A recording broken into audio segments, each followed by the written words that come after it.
Good evening, everyone, and welcome to the Special Commission on Reapportionment. Today is December 19th, 2011, and we're coming to you from room 313 in the Statehouse. At this time, I would ask the clerk to call the roll, please.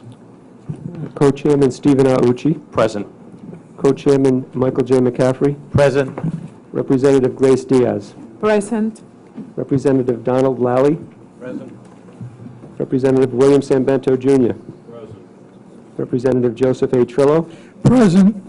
Representative Daniel P. Riley. Present. Senator Mary Ellen Goodwin. Senator Beatrice Lindsay. Present. Senator Juan Pachado. Present. Senator David E. Bates. Present. Senator Francis Jima Jr. Present. Delia Rodriguez Mazjon. Present. Felix Apollonia. Present. Francis J. Flanagan. Present. Matthew F. Gunnop. Present. Arthur V. Strother. Present.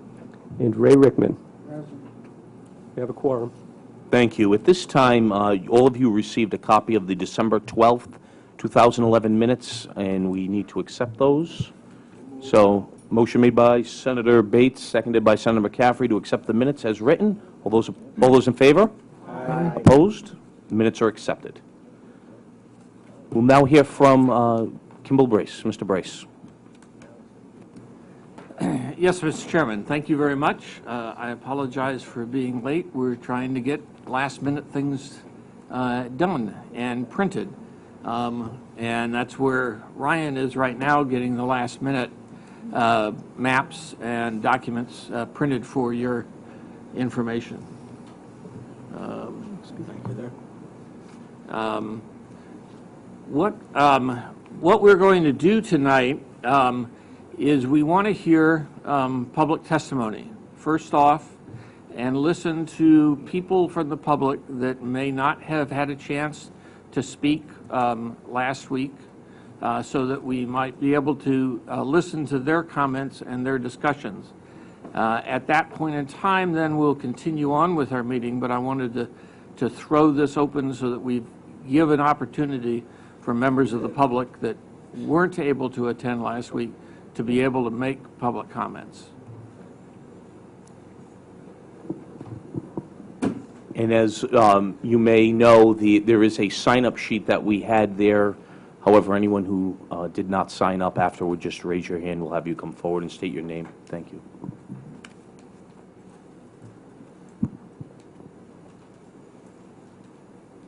So, Representative Anastasia Williams.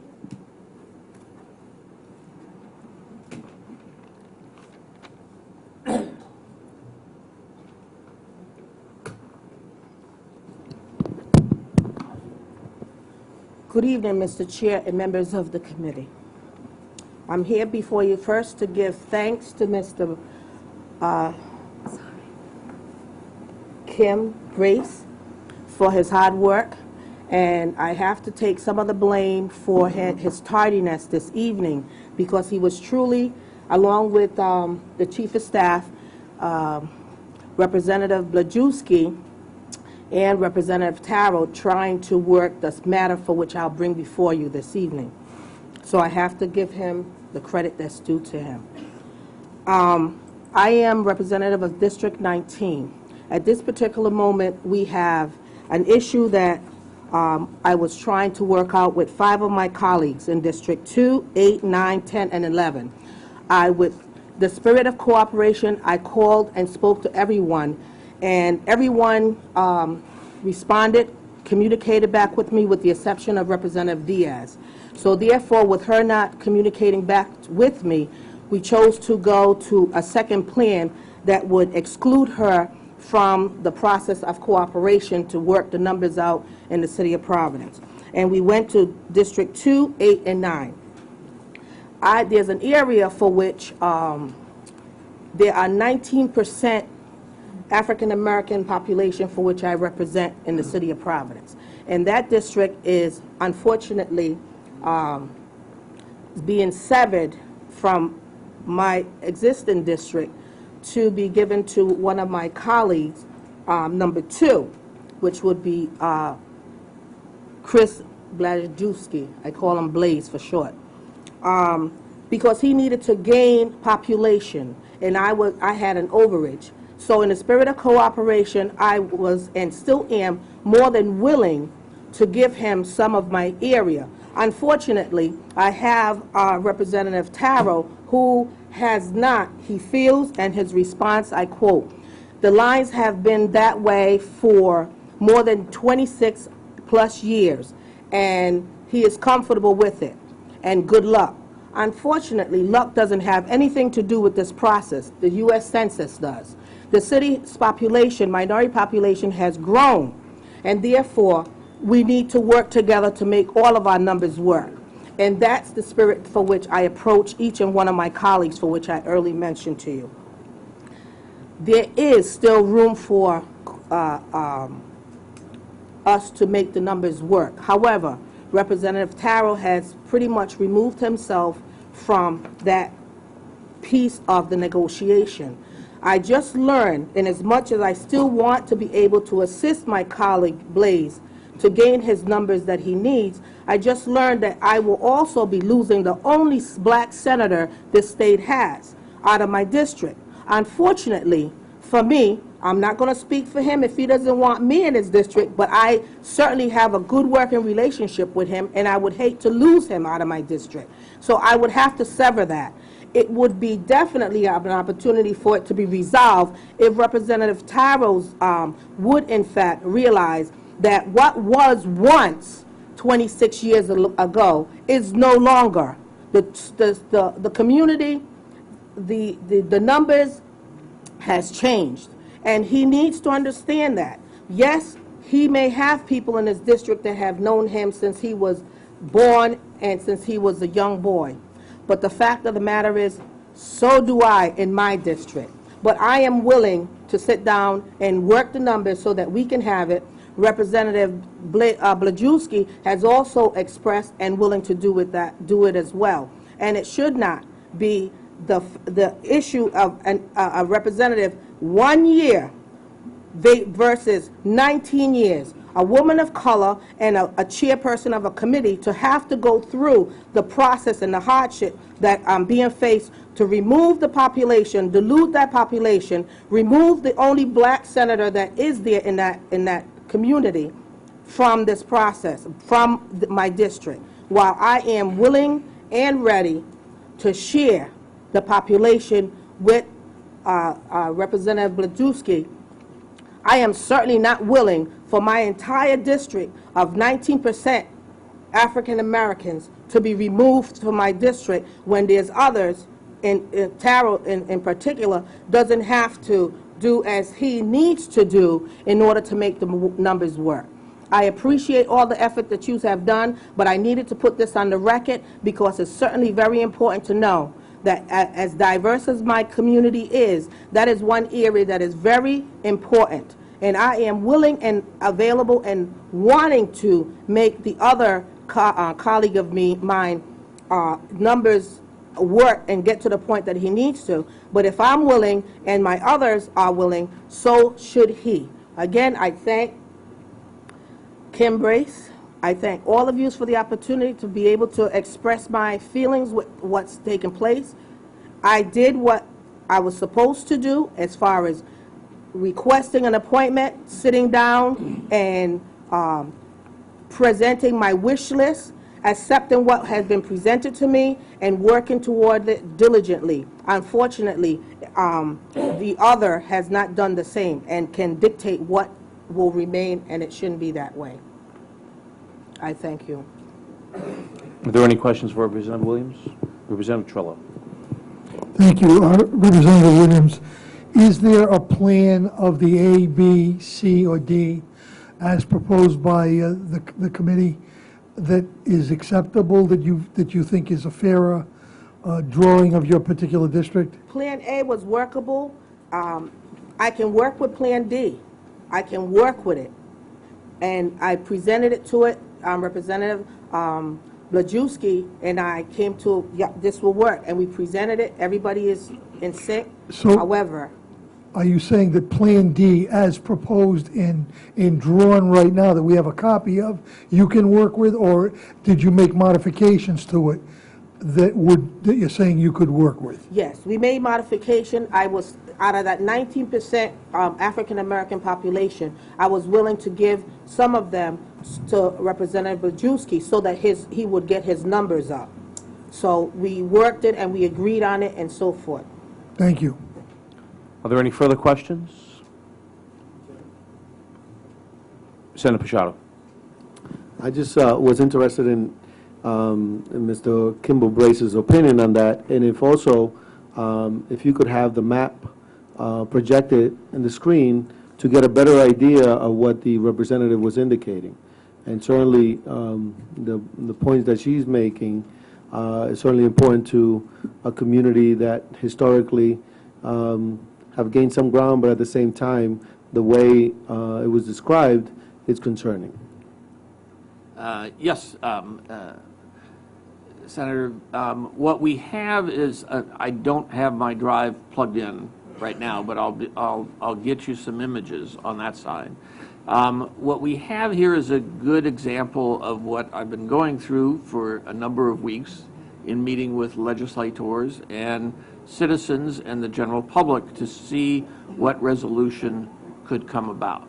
I met for about 4.5 hours this morning on East Bay area with representatives on that side to try to work out an appropriate compromise.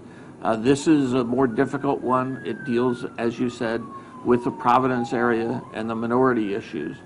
We have, as I testified last week, have tried immensely to increase minority populations in each instance, in each of the districts, and we've done that in just about all instances.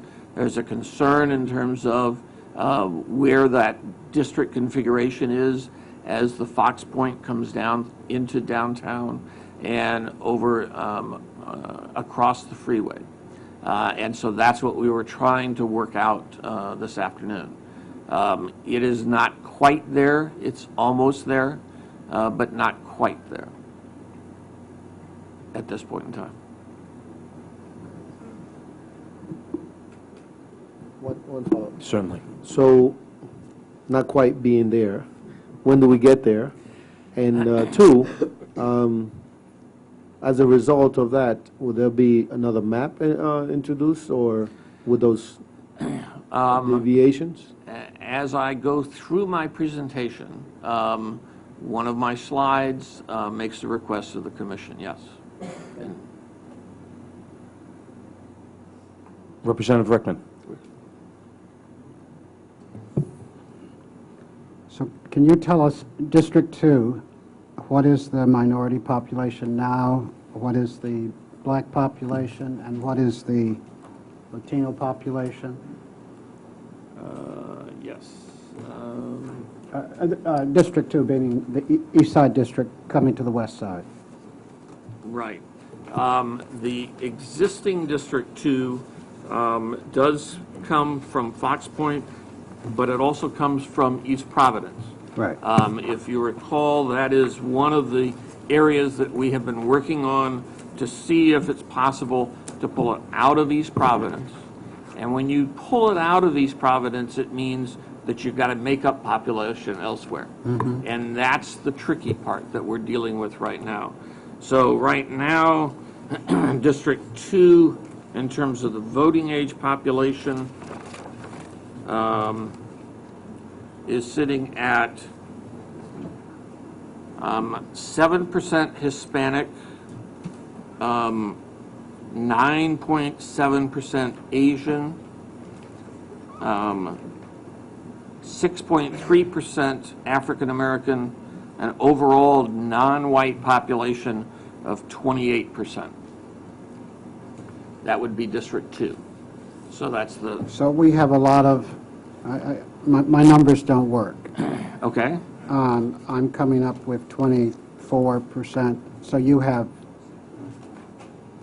Right. I'm looking at the existing House plan, the 2000 plan summary that is on the website and in your books on that side. Okay. And I'm looking at voting age population on page 6A, or tab So 6A. if Representative Williams' district was 19% African-American, black, Right. that Now, 6.3 came from, some from, well, I'm sorry. The numbers that I just gave you from is existing. the existing Not the new. second district, which is what you had asked for. Correct. Right? And but before it came across the river, it didn't have those numbers. No, those are the numbers for which we are in now that he gave you. That's The- what I just gave you. Yeah, what The he is now. existing. What he is now. I wasn't interested. I'm sorry. You misunderstood me, I misunderstood you. Yes, Okay, we okay. both misunderstand. I'm not I'm interested in the district that, as proposed. As proposed. Okay, okay.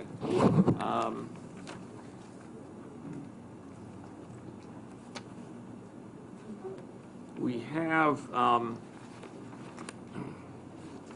have updated tables coming. I have House D before the amendment that we've been working on. Okay, Okay. so So why don't I just wait? okay.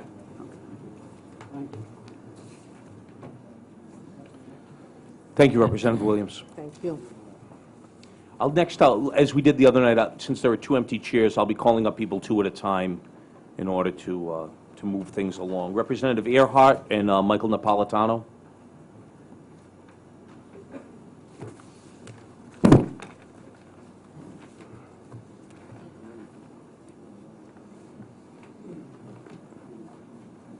Good evening, Representative. Good evening, ladies and gentlemen of the committee.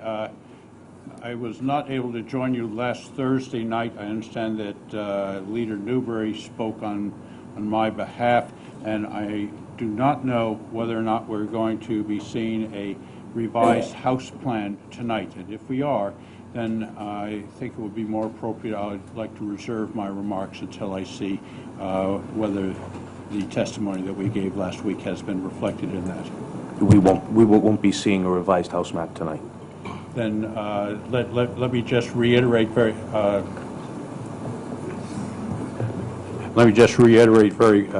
quickly, and I appreciate Leader Newberry having put this forward on our behalf.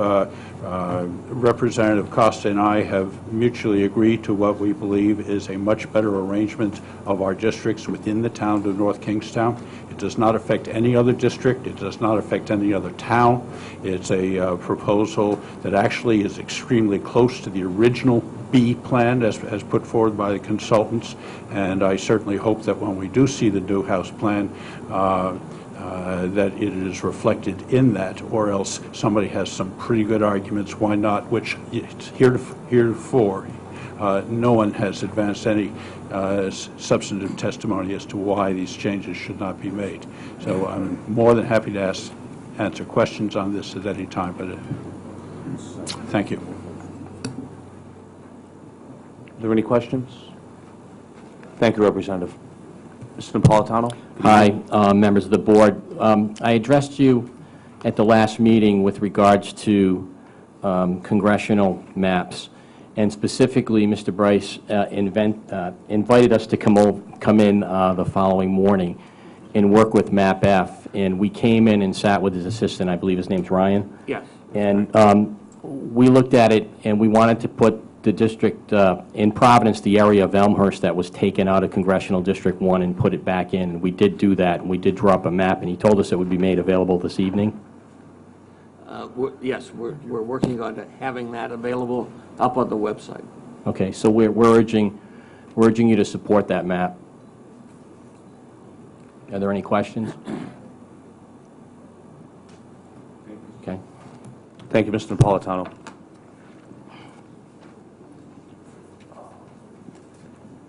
Mark Dostarian and Win Hames. Vin Hames or Win Hames? Win, excuse me.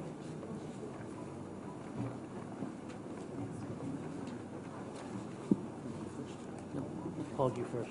Hi, my name is Mark Destorian. Oh, can you press the button, sir? Thank you. Is that better? Okay. I thank the chairman and I thank the committee for hearing me. My name is Mark Destorian. I'm the Cumberland Republican Town Committee chairman. because that it seems that a lot of the data for Congressional District 1 regarding the actual data in Congressional District 2, I'm asking the committee to withhold the vote at this time until all the data is presented. Mr. Brace, is there still some data, I understand, that hasn't been compiled for those districts? I believe that you have all the data that is there as of today. As of today, okay.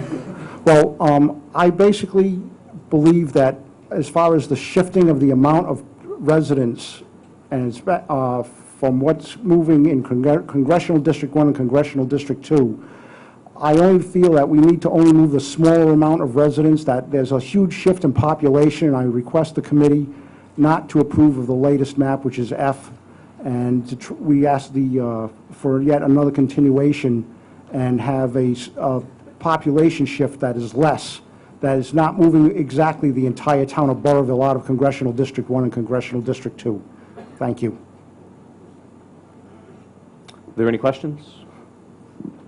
Thank you for your testimony. Mr. Hames? Yes, I come to you to discuss senatorial districts 35 and 36 within the town. I worked with Mr. Brace's assistant looking at the original plan, and I don't know if there has been any changes. District 35 took in 4 towns, started in Galilee, went up and took a left into South Kingston, continued into North Kingston, and finished in East Greenwich, which are 4 different communities that one senator has to deal with, including the Port of Galilee, which is one of the Rhode Island's, one of our strongest assets. District 36 at that time also included, I think, a part of East Greenwich and Warwick, North Kingston, and Narragansett. What I did is I worked with Mr. Grace's assistant, and we came up with a new scenario, not changing any of the other lines, not changing anything outside of the lines that were already drawn. And with 36 would be take the entire town of Narragansett into North Kingston, very similar to what it has been. 35 would include North Kingston and East Greenwich, and I think a small part of Warwick, which I think, from what I hear, is going to be taken out of the district. This would allow a senator just to have to deal with 2 communities in each of the districts as being opposed to dealing with 4 communities within a district. I don't know if you have the plans that I worked out with. There were some copies that were distributed. I have plans here if anybody would like to look at them. Are there any questions for Mr. Hames? Yes, Representative Lally. Is it possible for the committee members to get a copy of the proposal that you have? I have some of them here, and 1, 2. I've given, I think, a couple already have some. 3, 4, 5. I have, I think, about 5 of them here. No, I got more. I keep digging, I'll find more. 6, 7, 8. I mean, if you can share, I know that's a hard word, but if you can share, I'll be more than happy to have these passed around. Certainly, we'll ask our clerk to take one of those from you, and we'll have copies made. Anthony, if you could take those from Mr. Hames. Thank you. Are there any further questions? You want to take all of them? Yeah. Thank you, Mr. Hames. Thank you. Next, we'll have John Marion from Common Cause and Carol Santos.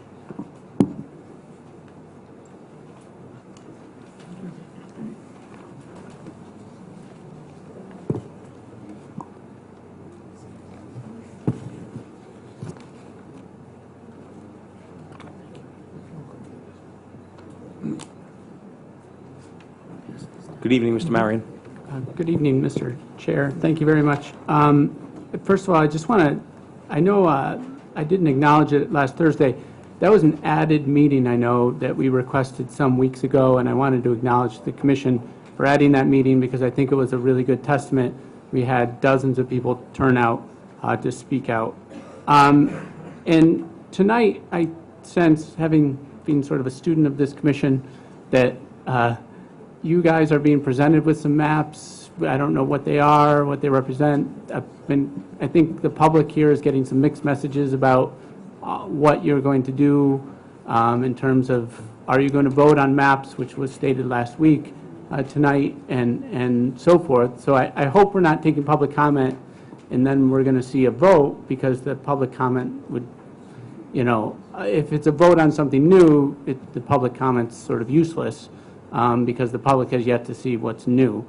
So I hope you can clarify that before we proceed here tonight. The only other point I want to make is that, again, we saw with Representative Williams again tonight, the problem we're having here with using the first criteria the commission seems to be using is protecting every incumbent.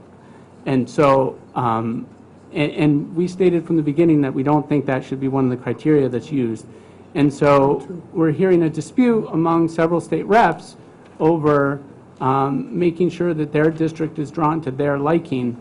And in reality, this is a process about the voters and those communities that they represent, and that they should be drawn to the liking of the voters and what's best for the community, not for the particular rep. And it doesn't matter the length of tenure of a representative and their stature within the leadership of the bodies in this building. That doesn't matter. What matters is that the voters are represented in a way that makes sense.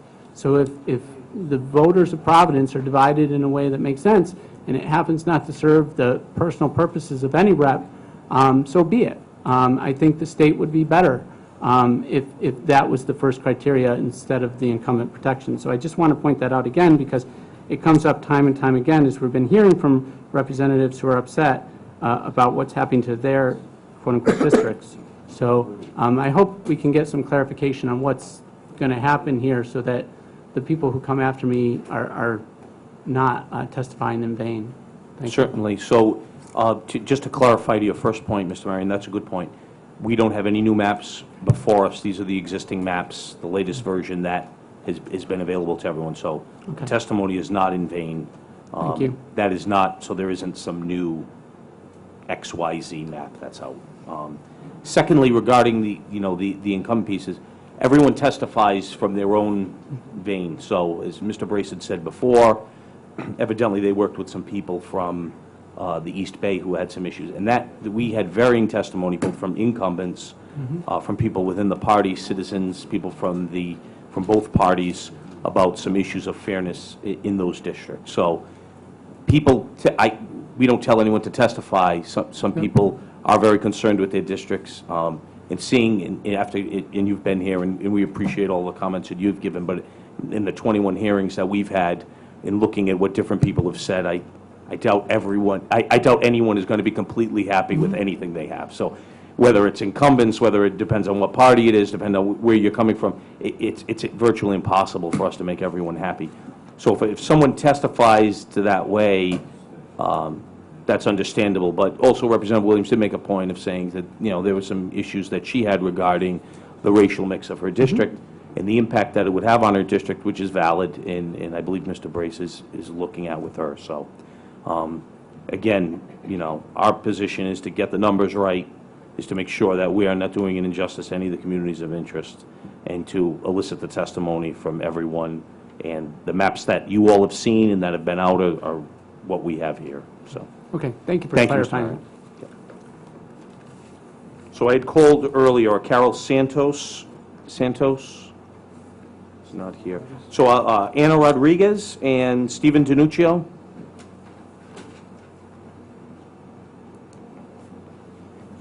Anna Rodriguez.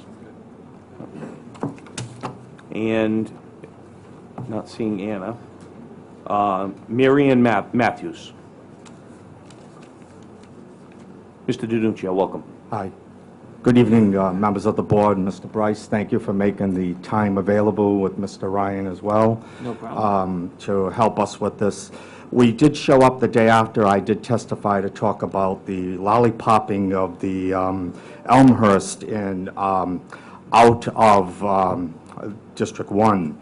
And so we went down there. We spent a good amount of time with Mr. Ryan. And we did make a well-defined line. We brought the line and put Elmhurst back in. And we don't have, it's more linear, if you will, where before there was a lot of zigzagging, then we had this lollipop with a little stick getting back out of the district. And again, I need to reiterate, we kept everything one-to-one, but I've learned a lot in this process. Believe me, I had no idea. It was so intense, and there was only a 0.5 percentage point changed when we put, what we did was we put back Elmhurst, which was taken out, and we took out what was put in on another part of the city. And again, we did not change the minority districts. We really kept everything the same. It was a 0.5 percentage point. So if you would look at the numbers, you will see that they basically remain the same. But to take 57% of Providence, Elmhurst, of the voting Republicans in Providence, it just didn't seem right, especially the way it was drawn. So basically it puts Elmhurst in, it makes the line a better line, redefined, no more zigzagging that it was even in the past, no more lollipopping, and it kind of like gets the confusion out of everything. I think personally, it's better, it addresses everybody, I would think, on a fairer level. I'm happy with this. I'm really hoping that you would consider this. This also keeps Boroughville stays as the proposed in District 2, as you'll see on the map. And even though it leads us at a great disadvantage, it at least still puts Elmhurst, which is, you know, when all of Providence is taken out and moved around, Elmhurst was noticeably taken on. I just wanted to put it in. I want to thank you so much for your time. Are there any questions? Good. You're up. Thank you. Thank you. I'm up to bat? All right. I'll keep swinging. Thank you, committee, for taking the hearings again today. I'm concerned that we're communicating at this hearing based on information that's not been prepared for us, that I know will be presented to you.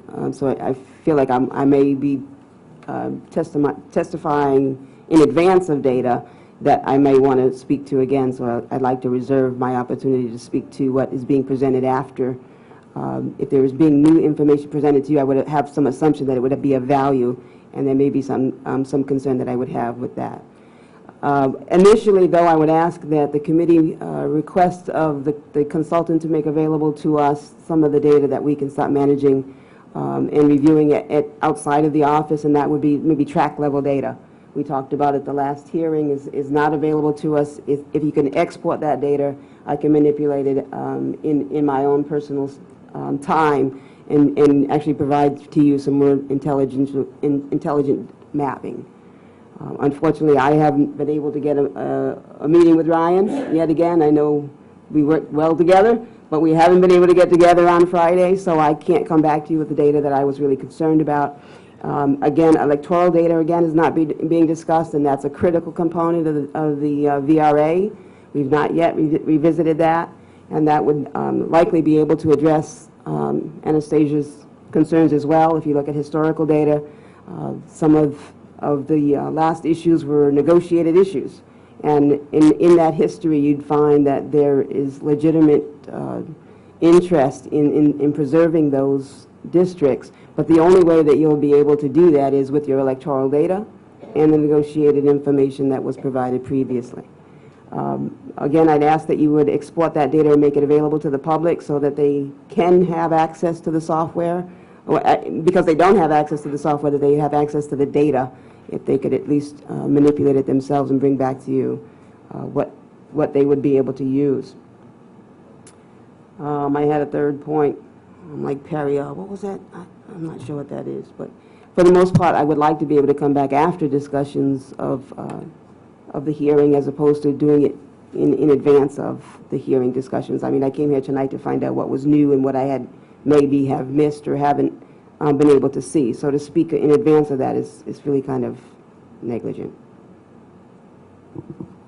Are there any questions for Ms. Matthews? Thank you. Okay, thank you.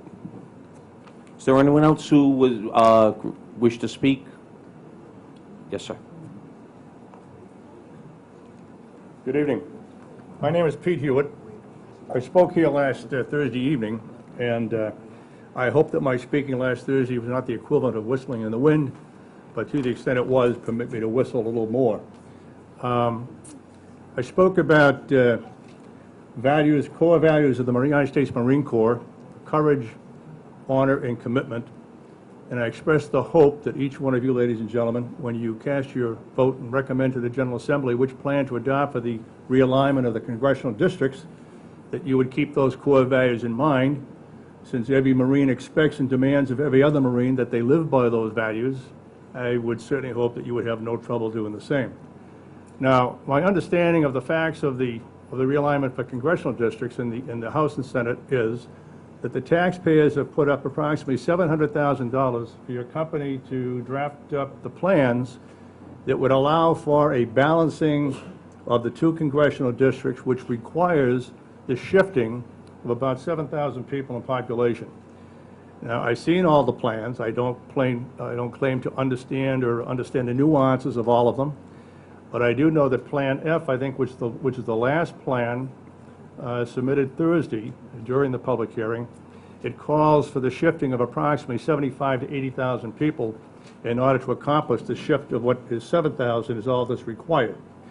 So I guess my concern is, and my question is, and perhaps my proposal is too simplistic to work, notwithstanding all the technical data you have at your disposal, is it not possible to simply find 8,000 people within District 2, adjacent to District 1 in the city of Providence, move 7,000 people from the city of Providence, either contiguous neighborhoods, one or more neighborhoods that are contiguous, or that are separated for purposes of trying to achieve some type of neutrality so that no one particular incumbent congressman is benefited by this process, because I would submit to you that Congressman Cicilline or Congressman Langevin has no greater power, no greater influence, and no greater authority, nor should they, than I or any other citizen in this room, so that this congressional realignment ought to be as neutral as is humanly possible. And I would simply ask you, Mr. Bryce, is that too simplistic, or is that doable? And if it's doable,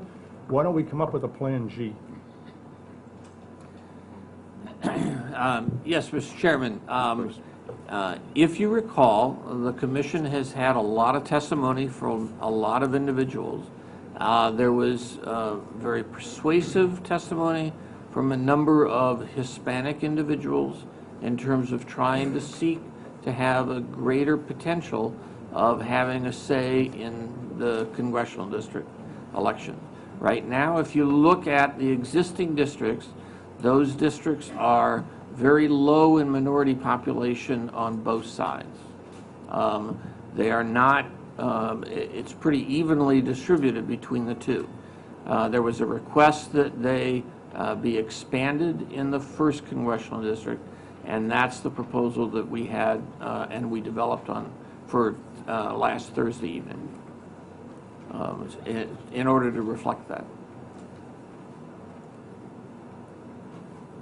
But is it doable to simply move 7,200 people? Anything is possible, sure. And you could come on down and sit with us, and you can see how you'd like to do it. Well, I don't have any particular plans for doing it. I'm just suggesting, is it not with your technical expertise and your databases, is that something, not something that is doable? It would be fair, reasonable, honest, equitable? Everyone's definition of fair is different. I'm just asking, why is it fair to move 80,000 people in order to achieve the shift of 7,000? I don't understand exactly how I the explained machinations. it. Just how I explained it in terms of trying to create a better opportunity for minority voters in a district, and that's what we were responding to. We would welcome you to come on down and draw. We can draw with you in terms of moving just 7,500 people or whatever, and be able to, you can take that to the commission and show that. Okay, thank you. I just hope in the final analysis, you all have the courage to kind of do what's right, the integrity to do what's honest, and make a commitment to do that. Thank you very much. Thank you, Mr. Hewitt. Is there anyone else who wishes to testify who has not been called? Mr. Brace? Yes, Mr. Chairman. Okay, let's take a look at what else we have. We have some things in terms of closing, in terms of the commission. We have, again, website information so that you have that before you. And we have some review of the plans that are before you. The Congressional Plan F, it does say as amended. It has not been amended. It is unamended from last Thursday. But the State Senate Plan E, we have amended that slightly to take into account some of the pockets that we've been talking about and seeking to resolve some of the issues that have come before us in terms of members of the public as well as members of the legislature. And then on the State House Plan D, we have also amended that slightly. It is not a new plan, it is an as-amended plan from that side. So, Mr. Brace, if I can interrupt you for a moment. Yes, sir. So, I did not realize you had done some of the pockets already, so can you make sure those go up? Because when I mentioned it to Mr. Marion before, I assumed that we were going to talk about the pockets, so I want to make sure that these are right. And if people have a comment on the pockets. So Ryan, if you can provide to the public and provide Thank you. the materials that we provided to you. We do have the maps of plans E and for the State Senate, and for Plan D is amended for the State House. We are printing more of those for the public on that side also. And then we're going to deal with question and answers and approval of plans. In terms of the material that we've given to you, we have done more of the same type of material that we have given to you before. The maps of the plans, we have the deviation reports, we have the minority population reports, we have the two geographic component reports that we normally do for you. This was the amended plans versus cities and towns, and the existing plan versus the amended plan. Those are in your packet for both House Proposal D as amended and Senate Proposal E as amended. As far as the website goes, we've continued to get a lot more activity in terms of the website. As you can see, this weekend and last week, we had a significant spike.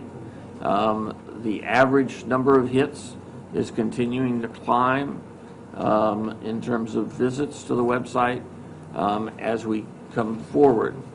And we continue to have people sign up, and we continue to send out materials to them too to let them know.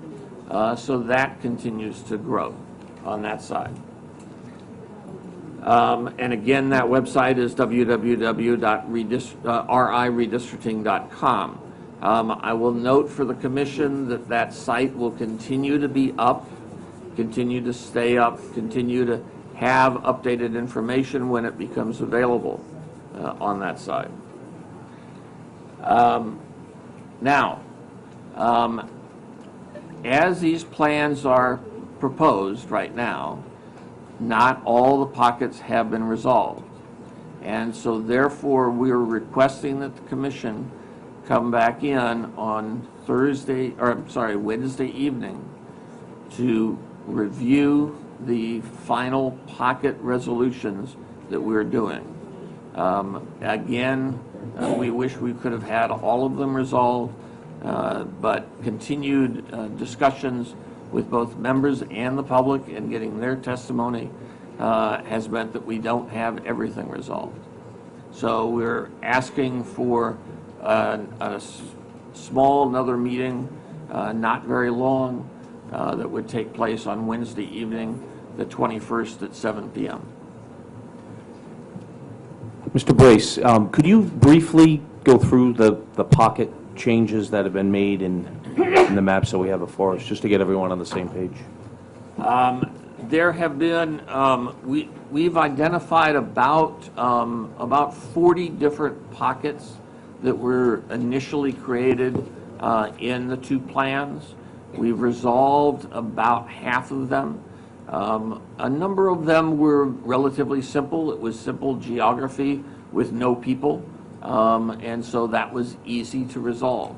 However, there are other pieces of geography that have people in them, and we are looking at any pocket that might have as many as 1,000 persons in population.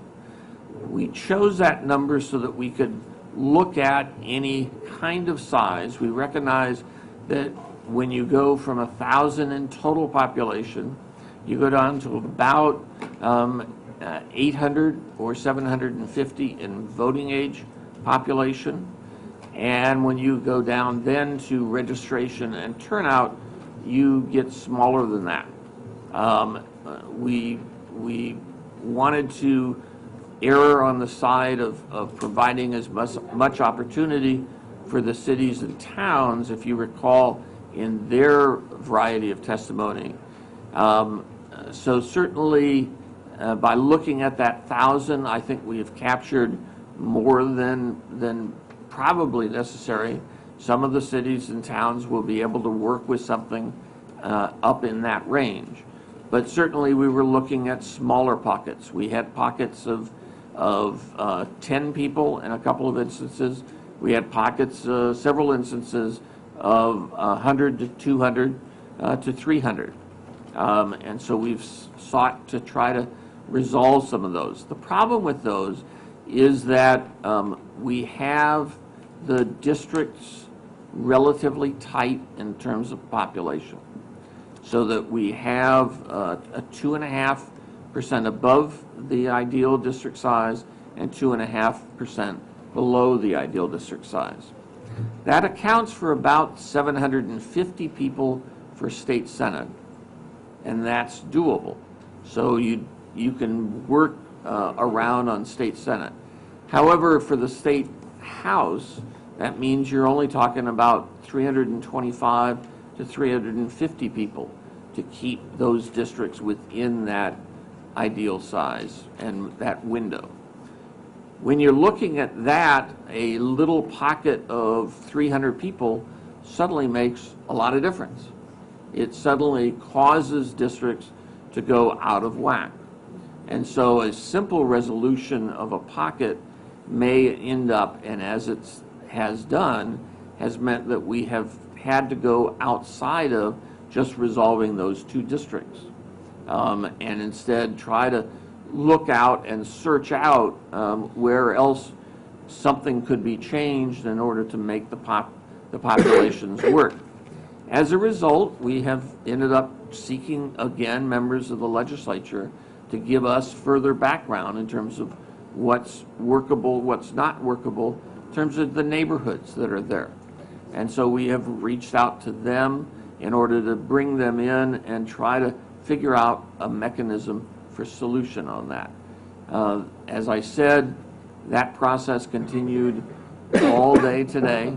The very last one ended about 8 minutes before I was supposed to be here. And I still hadn't had some of the PowerPoint done.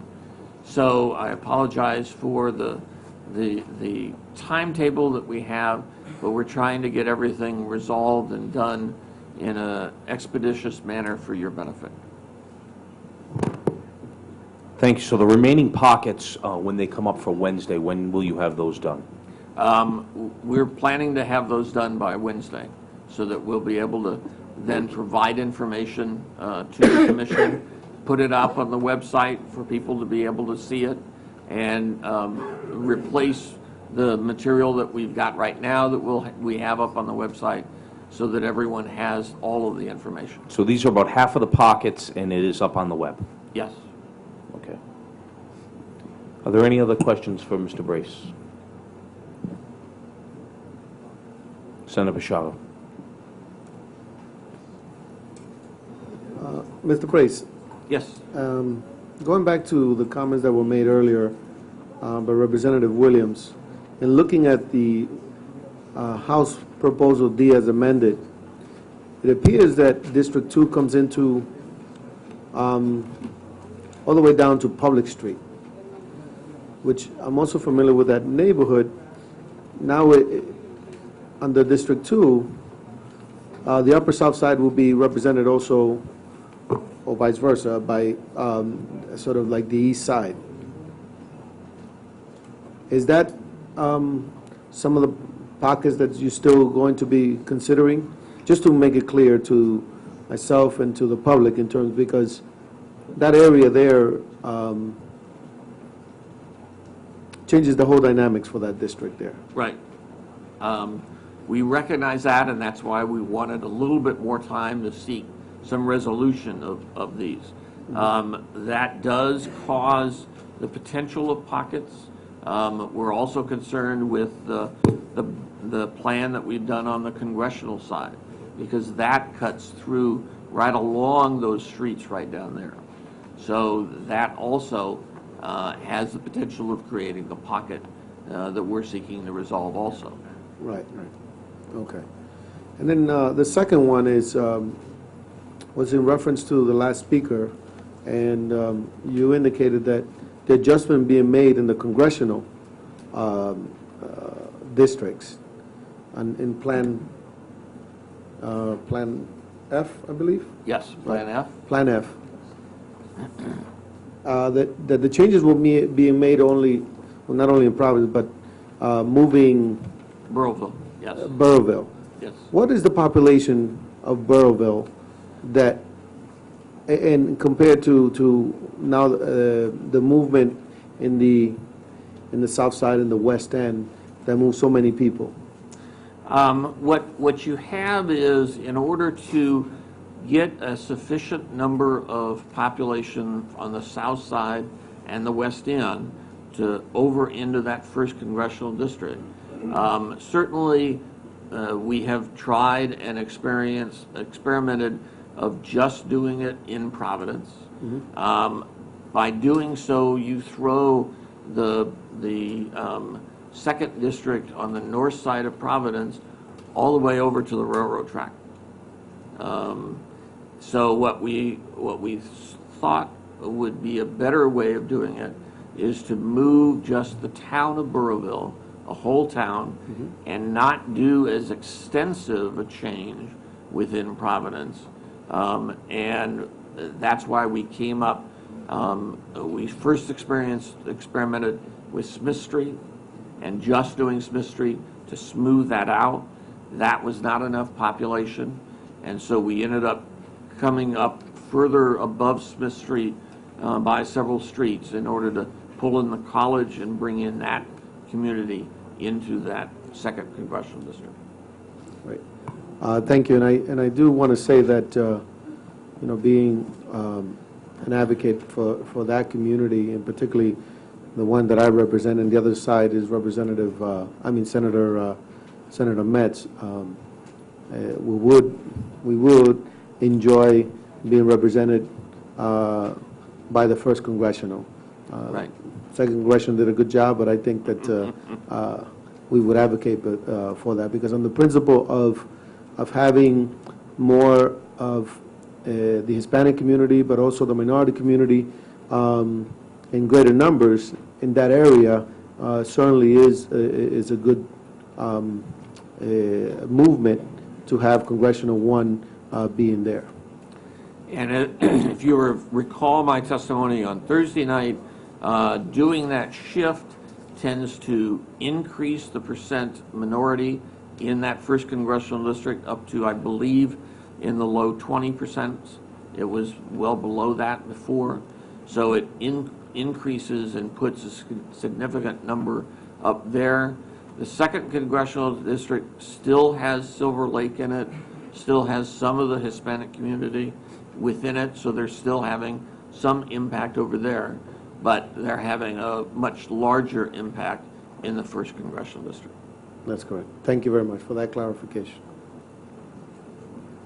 Representative Rickman. I'd like to ask Mr. Brace a couple questions. Certainly. This congressional map, have there been any small changes? We have not made any changes at this point in time. Okay. So it is as I presented it to you on Thursday. Okay, so we had talked about the Roger Williams National Memorial Park. And, you know, I'm starting to, when you come to 20, I missed 3 meetings. When you come to 17 meetings, you kind of want to leave with something. So that is an East Side Park. It is a federal park. If it wasn't a federal park, I wouldn't be having this discussion with you.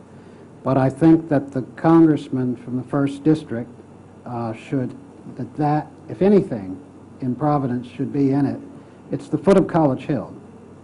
And since there are no people, I would like to know, because I'm going to start a serious process to get this done. So tell me why it should not be done, if there are no people. If there are no people, then we can certainly do that. We just ran out of time in terms of really focusing anything further on the congressional district on that side. Certainly with no population, it's not going to impact the one-person deviation that we have drawn already. Also, the river is the natural boundary. If you come over one block, you come to the river, which is a more natural boundary. That's correct. And I joked with you the other night that when the lawsuit comes, that'll help you a little bit, that you Yes. went down with the natural boundary. So can we, is there, Mr. Chairman, I don't think we have a process. So far, we haven't had a process here for members to ask for anything other than in a very casual way. But I really would like this done, because it is a federal issue, and I think, I'm going to ask Mr. Brace if he will do this. Okay. And again, if you find that it creates any problem, it's not the change of the world. Right. So, may I ask a second question? Certainly. I want to go to the 2nd District because it probably,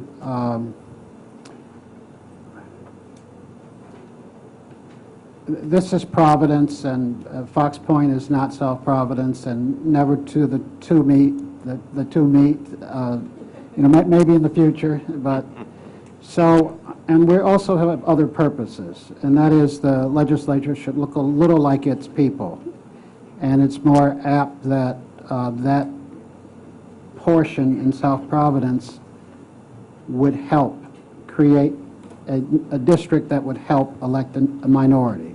That's correct. I also have watched people be uncomfortable when, and they shouldn't be, but you've heard person after person testify saying where they want to be. And, you know, I love everybody myself, but that doesn't seem to be what others want. So both in terms of trying to enhance the election of a person of color, but also in giving the representative from the East Side a more East Side district, just to be candid. And I'm not talking about Chris in particular. I'm talking about the people of that community should have a sway and a say. Can you tell us how many people are in that public street going north? And I assume that's more than one, that's several blocks? Census blocks? It is more than several census blocks. What we can do is we did not have time to overlay the neighborhood boundaries on here, but we can do that so that we can do similar to what we did for you earlier. I think we did a neighborhood comparison, and so we'll be able to then look at the definitions of the neighborhoods and how they're dealt with in terms of the House and the Senate district. So we'll be able to do that, and we'll have that for you on Wednesday night. So District 2, the population is under, over, meets the magic perfect number? District 2, I believe, right now, as it is drawn, is under 251 persons. And So it could, it is 1.79% underpopulated. and it could be underpopulated.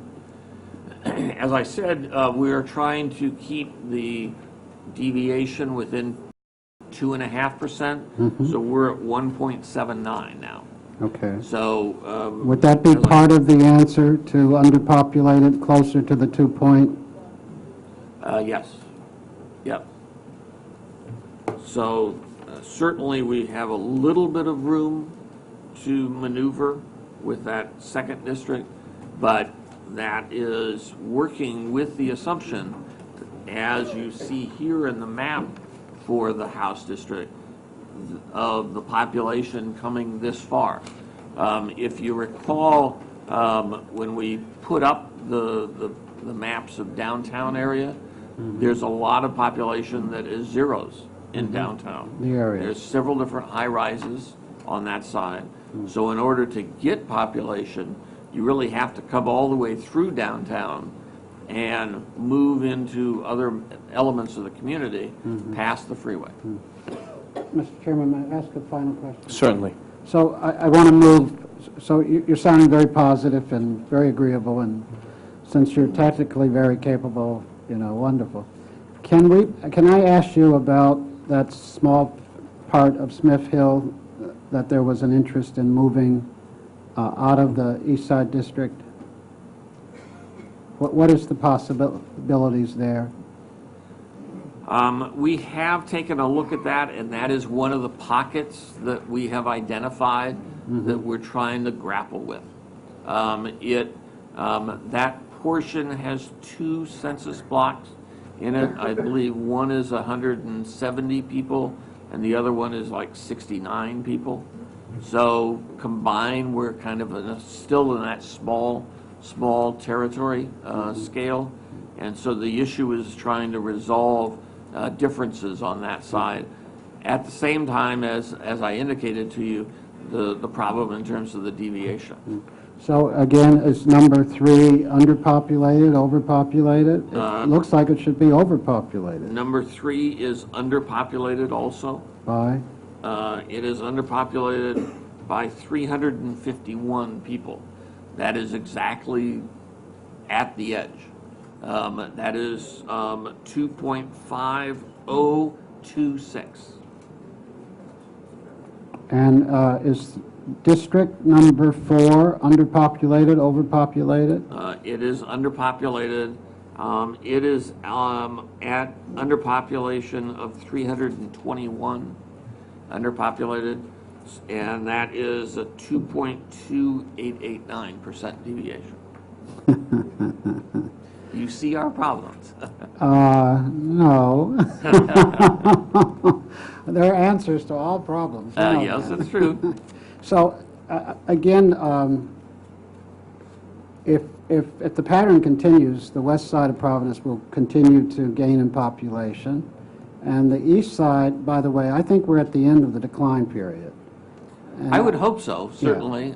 As I indicated to you, we're waiting for the Census Bureau's new numbers. I heard today that they won't be out until Wednesday morning instead of tomorrow morning in terms of new data.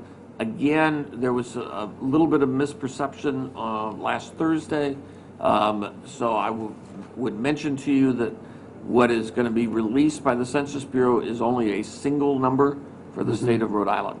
It is just a total population. There's nothing down at smaller geographic levels. But it would give us a clue of what they are seeing in this last year on that side. Okay. So, Mr. Chairman, may I May I? Ask another final question? No, I keep my word. I keep my word. I said I had no more questions. Go ahead. Absolutely, So Representative. you're going to look at that small area in Smith Hill and see if it's Yes. possible for them to be a West Side district? Yes. You're going to look at Roger Williams Memorial and see if it's possible East Side district? District, that's correct. And then you're going to see if you can move Public Street going north to put one more, as many streets into South Providence as possible? As possible, yes. Okay. Wonderful. You're a wonderful person. I haven't succeeded yet, though. But just hold on, you know. You said you were going to try. Try, That's yes, all I that's ask. right. That's right, that's right. Senator Metz, Sir, would you like to come forward and ask? And while Senator Metz is coming forward, I have a similar request to Representative Rickman, by the way. I noticed on our maps the I-195 relocation has not been properly shown. These are outdated maps. And Yes. I think it's important that when we do have final maps that come out of here, that they reflect where it is, because I think it tells a better story when you look at, looks like these divisions are there that don't exist Don't anymore. exist, So right. Yes, unfortunately, the Census Bureau has not updated their Tiger files. We'll see what we can do in terms of trying to better depict now the change, and we'll see what we can work on that. Okay. That side. Thank you. Senator Metz. Mr. Oh, Chairman, excuse me. before you go on, could I follow through with Mr. Rickman? I just want to make a comment regarding his request. The other night at the hearing, the last hearing, Mr. Rickman, you were the one that informed all the people that we couldn't please all the people on all of the issues, yet you seem to feel as though Mr. Brace can please you on all of your issues. So I'd just like to remind you of your own comments. Thank you. Yes, Senator Metz. yes, thank you, Mr. Co-Chairs and members of the committee. Just as someone very familiar with this process, I appreciate what you're doing, because I was on a similar committee in 1990 when we created the first Hispanic district. So myself and then Representative Lopes drew the first Hispanic district, which allowed Representative Williams to be elected. So I'm very familiar with the process. And then as you remember, the minority representation is very, very important. So in the history of Rhode Island, there's only been 2 African-American senators. I'm the second. Charles Walton was the first. And when they chopped the lines, Senator Walton came to me for help, and that's when I sued the state of Rhode Island. That's versus the Wildman and the state of Rhode Island. So I was 14 years in the House. Little did I know that it would lead me going back into office, coming into the Senate. But I say that because the representation is very important, and I made sure that, because Representative Williams is a dear friend of mine, and I wanted to let her know that the way the District 6 was changed, Senator DeBoer does a very great job. I have maybe 5 streets in the Armory District. And Senator DeBoer, when it comes to the West Broadway School, when we go to those neighborhood meetings, as far as the issues in Federal Hill and the Armory District, he's on it. So there's only several streets. So years ago, it made more sense between the both of us that the Armory District, that he wanted that. So I assured Representative Williams that it wasn't my desire, to put her out of Senate District 6, but it just made more sense logistically to have Senator DeBoer represent the Armory District. And as she shared with me her concerns, it would make more sense. It would be a great compromise if Pearl Street was her boundary. I think that's what she was saying. And she said that she tried to meet with several of her colleagues in the House. And I know in my particular district, and I consider it a miracle, and it's a positive point in Rhode Island history. It was 8 senators the last time around that created Senate District 6 that I now represent. So if 8 senators can do it, I'm confident that this committee and the House people can get together and do it also. And I think she came up with a good compromise with Pearl Street. And then that way I would still be in her representative district. And there's several people that she knows in that community. There hasn't been much black representation maybe since the 80s. Late 70s, 80s is when the minority representation started getting in the General Assembly. So our particular area had Lenny Walker, myself, when I was in the House, House 19 at the time, and Representative Williams. So it would make sense. My father grew up in Fox Point, so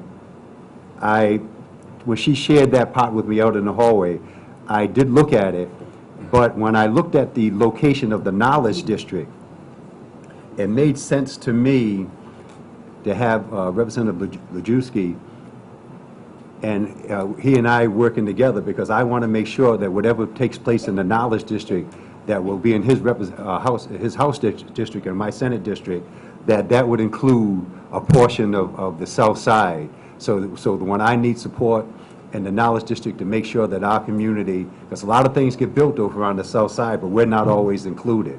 And then that would give me another ally to make sure that we're included in these other projects that are taking place, because he's going to come from East Providence through Fox Point and now a little bit of the South Side. But I think she had a great compromise by making Pearl Street the boundary.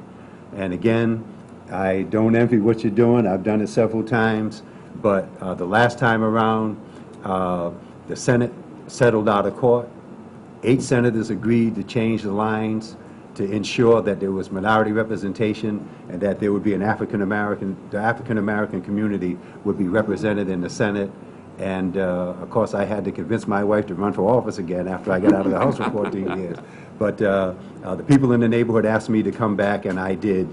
And I'm very glad to be in the Senate. But again, if 8 senators can do it, I'm sure that the House can work it out too. So thank you very much for listening to me. Thank you, Senator. Representative Baldelli Hunt.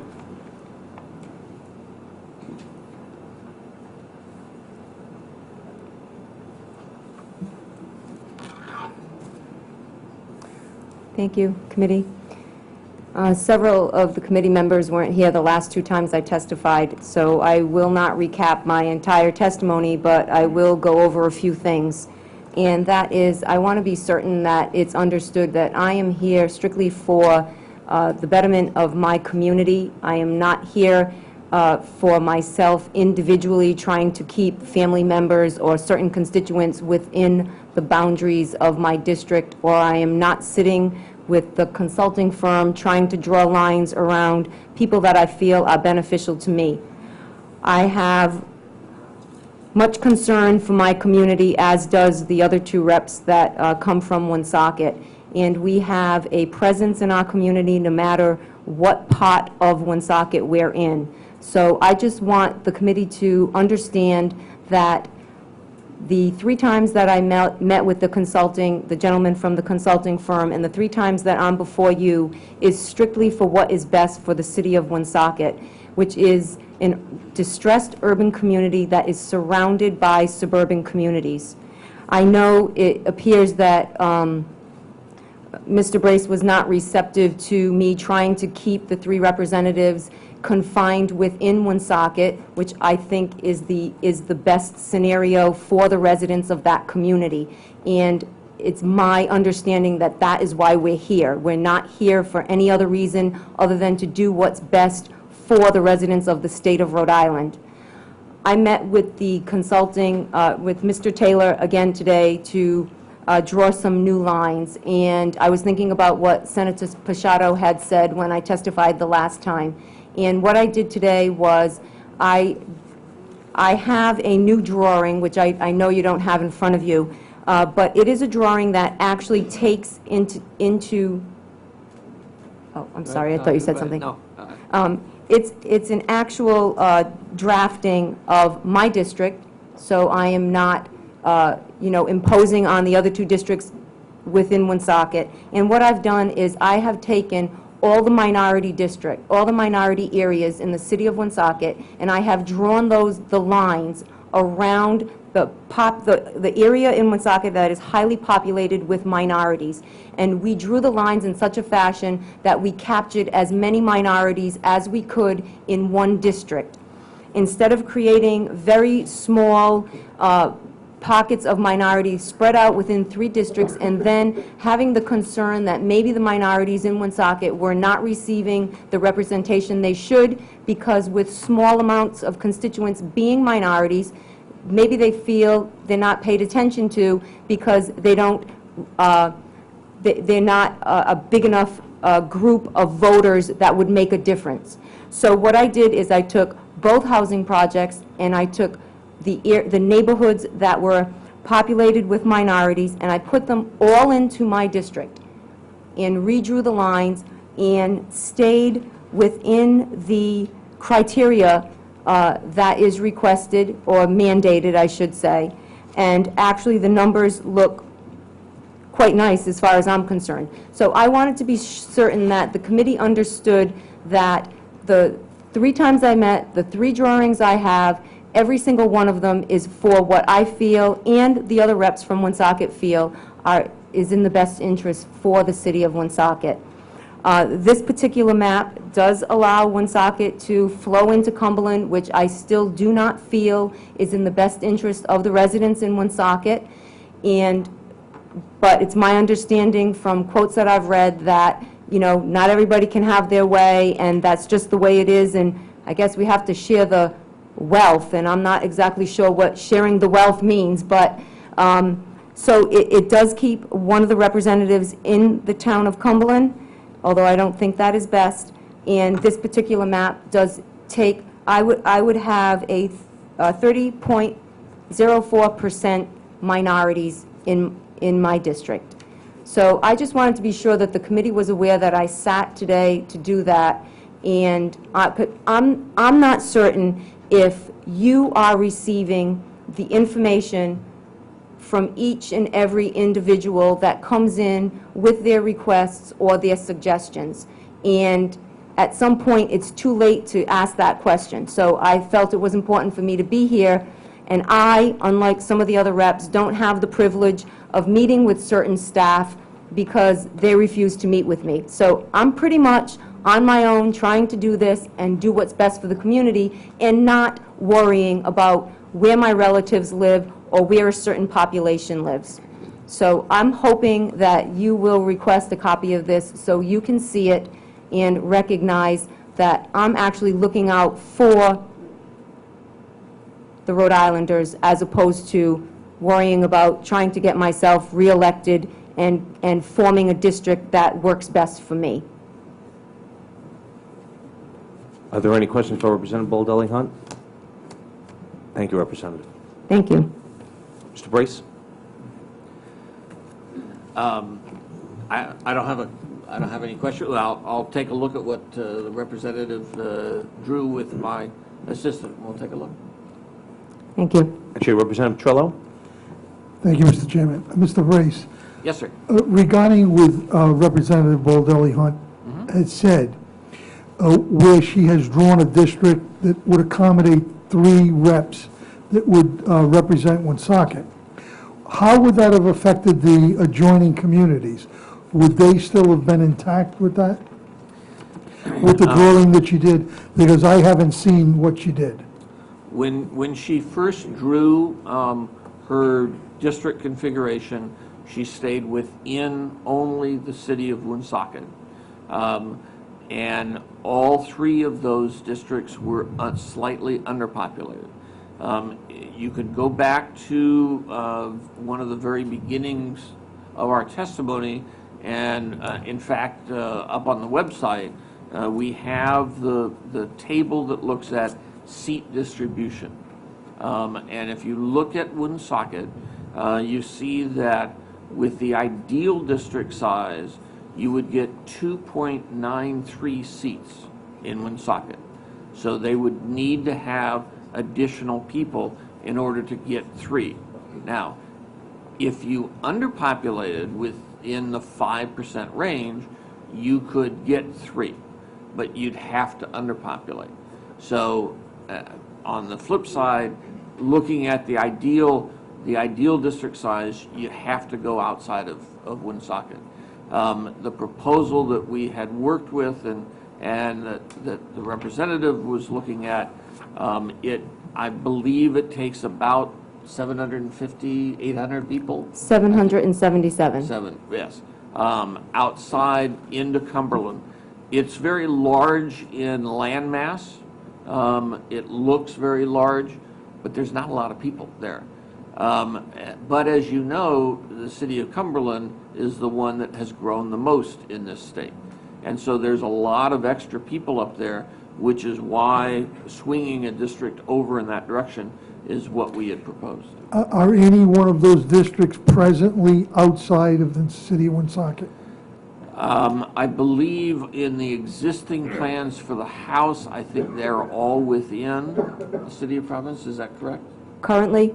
Or are you talking about No, the new draft? currently. No, currently, we are all within the city of Woonsocket. That's what I thought, yes. And you were looking to try to keep it all within the city of Woonsocket again, but that would have been underpopulated, as Mr. Brace has just said. Yeah. Okay, that, But can I comment? Because you were not here when I testified to that the I last. heard all the testimony, though. But you just asked questions that would indicate Oh, that go you ahead. didn't. Sure.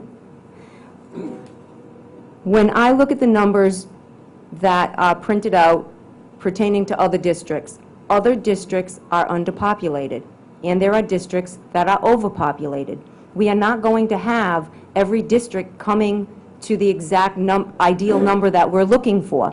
So when you have to weigh the pros and cons of redrafting lines for urban and suburban districts, I would seem to think that if you're 2.93%, within 2.93%, we represent 2.93 representatives, seats, 0.07 short. 0.07 equates to the 777 individuals that are in Cumberland. But when we're not talking about suburban and suburban or urban and urban, and we're not even within close proximity to any other urban community.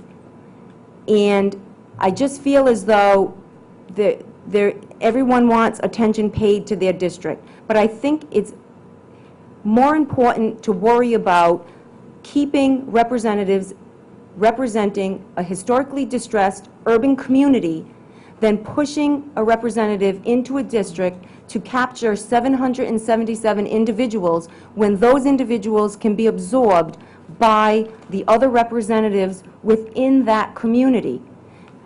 That particular map showed that the representatives could have captured those 777 individuals and still stayed within the guidelines of the redistricting. So when you have to weigh out whether you should be over or under or crossing into other communities, you also have to take into consideration urban and suburban. And when you represent an urban community, as some of you do, you understand the differences, and they are significant differences from suburban communities. And we have different needs and wants than the suburban communities do. And I truly wish for the constituents in the city of Woonsocket that you would give them the opportunity to have 3 representatives strictly representing them without worrying how to vote on legislation and when they have to take into consideration a suburban community. I know you'd like to push us into Massachusetts, Representative Ucci, but you can't do it.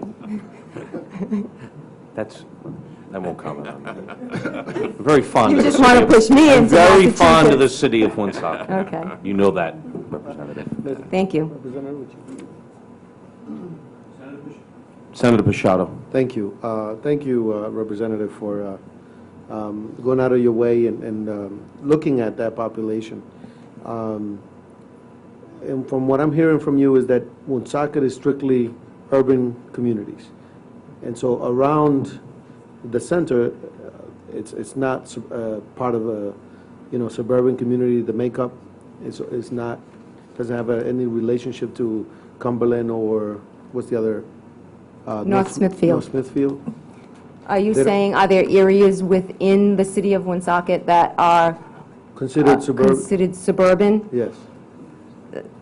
We just like any other community, we have different layers of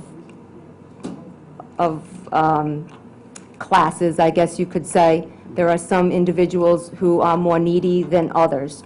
But we are, you know, strictly by going by the fact that we're a distressed community, even if we have pockets of neighborhoods that seem to be a little more well-to-do, overall, we're an urban community and we're a distressed community.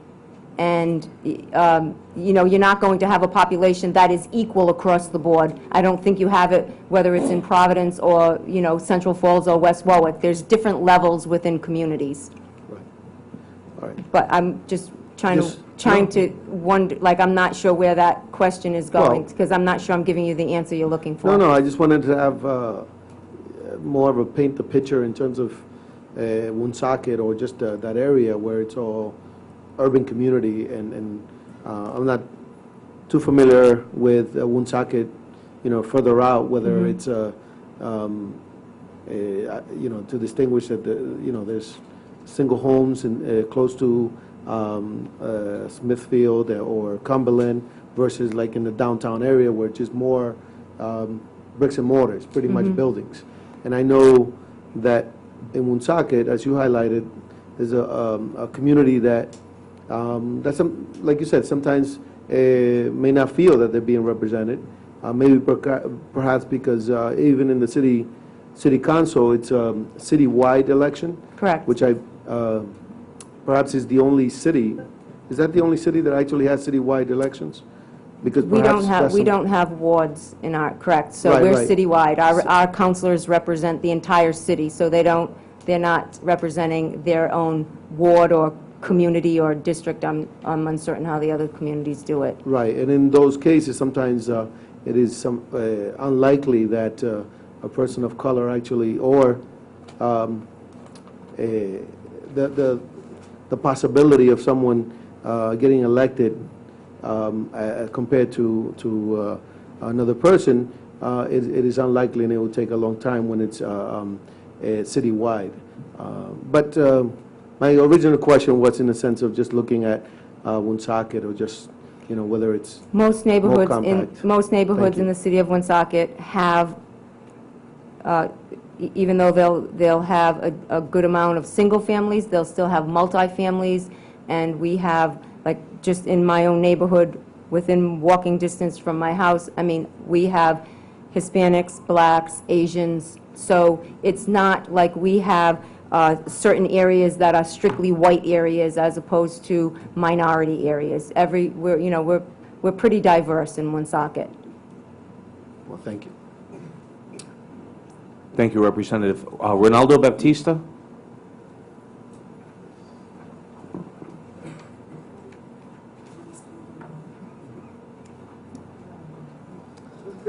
Hi, good evening. How are you? I'm supporting. I mean, the reason why I'm here because the Plan E, it need to be. I mean, there is a lot of work need to be done.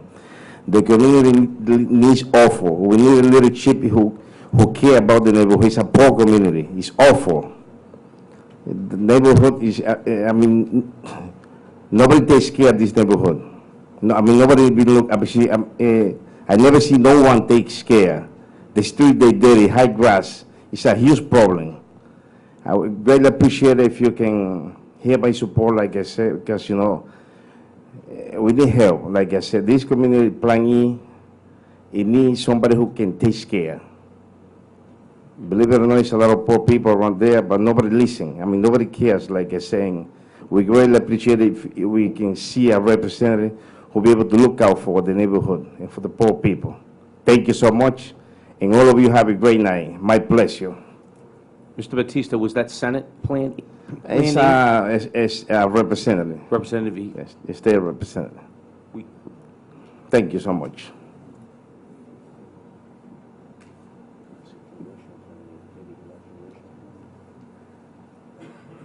Mr. Brace? I believe that's all I have. Mr. Chairman, at this time, I'd move that the commission approve for recommendation to the General Assembly Congressional Plan F at this time. Is a motion made and seconded? All those in favor? Aye. Opposed? Nay. Okay, those who oppose, please raise your hand so the clerk can... Mr. Clerk?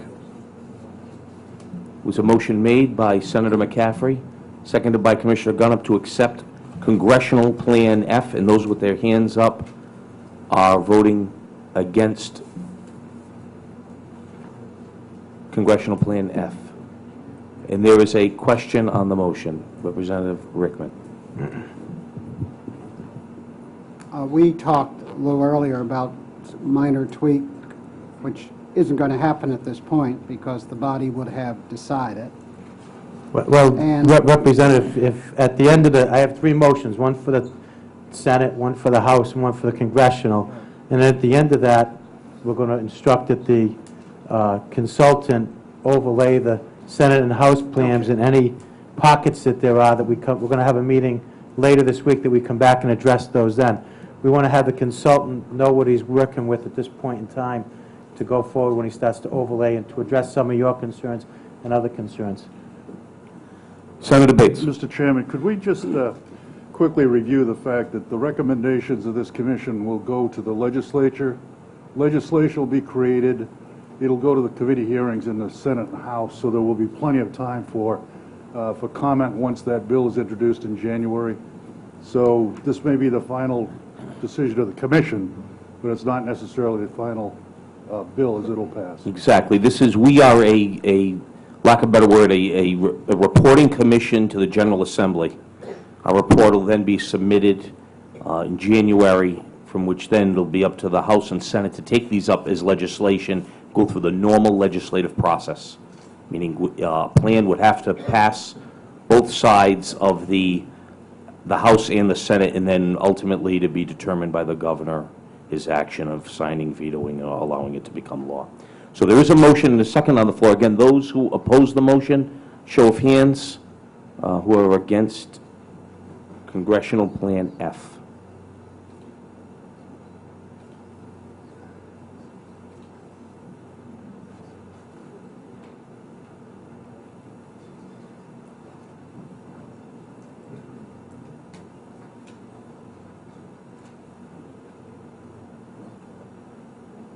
Do you want to do a roll call vote, or do you have the number? We're a little rusty, 21 hearings with no roll call votes, so. Might as well do a roll call.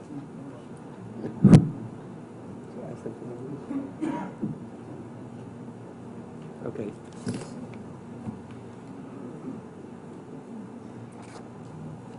Okay, Co-Chairman Ucci, Aye.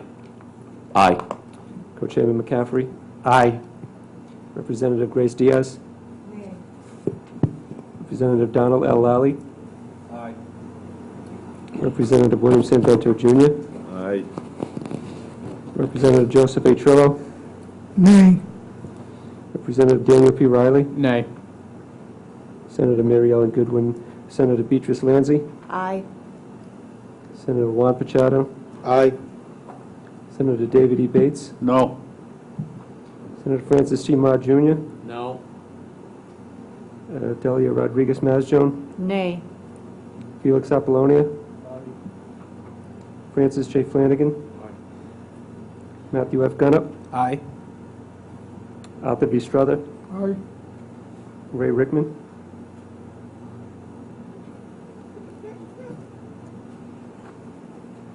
We have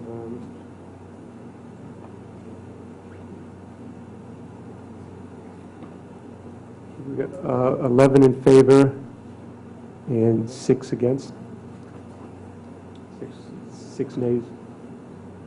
Okay, thank you. Mr. Chairman, I'd make a motion relative to Senate Map E as amended, that this commission recommend approval of this map to the General Assembly. Motion made, seconded by Senator Bates. All those in favor? Aye. Opposed? It's unanimous. Co-Chairman Stephen R. Ucci. Aye. Co-Chairman. Well, I believe we had a unanimous vote, so there were no nays, correct? There's no one abstaining? No, the record can reflect it, so it's unanimous. Mr. Chairman, I'd also make the same motion with respect to House Map D as amended. Second. Motion made and seconded by Commissioner Gunnup. Mr. Chairman? Yes, Representative. Just a question for Mr. Brace. Is there another house map coming out? Or is this the final map? This is the final map. There would be slight tweakings in terms of the pocket issue that we still have to go. So we'd have that resolution for you by Wednesday. Thank you. There's a motion and a second. All those in favor? Aye. Opposed? It's a unanimous vote. Are there any abstentions? The vote's unanimous. So what we're going to do is, as we stated before, as we work on the pockets, Mr. Brace is committed to having these done by Wednesday. Yes. We are going to meet it Thursday at 4 p.m. to give everyone extra time to review this. We will accept public comment on these finalized maps. We'll be meeting Thursday at 4. It's a change from Wednesday to give everyone an extra day and make sure the maps are there and made publicly available. So hearing nothing else from the commission, motion made by Representative Trillo, seconded by Senator McCaffrey to adjourn. All those in favor? Aye. Opposed? We stand adjourned. Thank you. Yes, sir.